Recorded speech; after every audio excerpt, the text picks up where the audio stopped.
I'm really glad to have you all here. This is one of the easier and more pleasant things that I do during the day.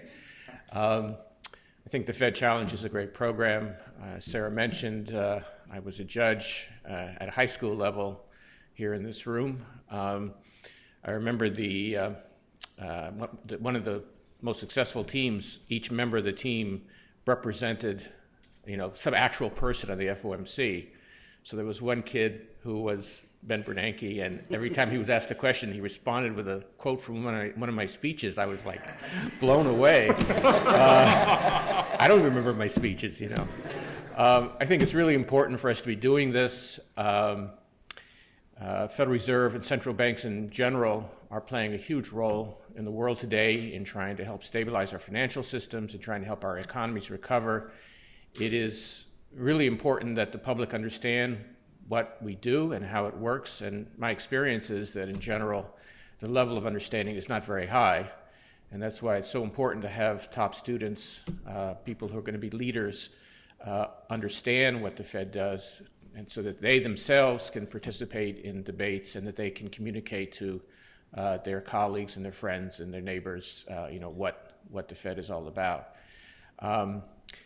For those of you who are economics majors or business majors, the other thing that's really interesting about the Fed, of course, is that it is an institution which is nonpartisan and is essentially governed by the economics. I mean, we sit around this table, and we'll be sitting around it in about 2 weeks. And December 13th is our next meeting. We don't talk about political feasibility. We don't talk about which party will be helped by our decisions. What we do is we talk about what the economic merits are, what's best for the country, what can we do as a central bank that will help create financial stability and help the economy recover.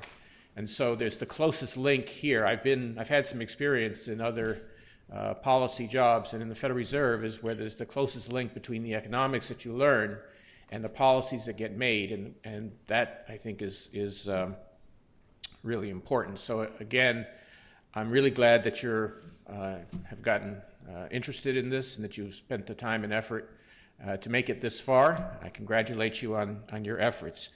And in particular, we are now, of course, in the finals. We have 5 teams competing: Harvard College, Albion College, Rutgers University Newark, Lafayette College, and the University of North Carolina Chapel Hill, all competing here, of course, where the actual FOMC makes its decisions. And once again, I congratulate you for that, for the work you've done.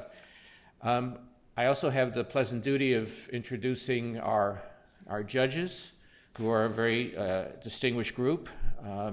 In the center is Governor Elizabeth Duke, who is a member of the Board of Governors, has been for several years. On her right, closest to you, is Krishna Guha, who is the Executive Vice President of Communications at the Federal Reserve Bank of New York. Before that, a distinguished journalist in the financial press. And on the right, John Weinberg, Senior Vice President and Director of Research at the Federal Reserve Bank of Richmond, a scholar in Federal Reserve monetary policy issues. So I want to thank the judges for your time and for your willingness to participate in this. And I guess it wouldn't be complete also if I didn't thank the faculty advisors who I know who have been working hard, helping you get ready, and I hope it's been enjoyable. I hope it's been interesting for you. And again, I do think this is very worthwhile. I support this program very strongly, and I just want to end by wishing you the best of luck.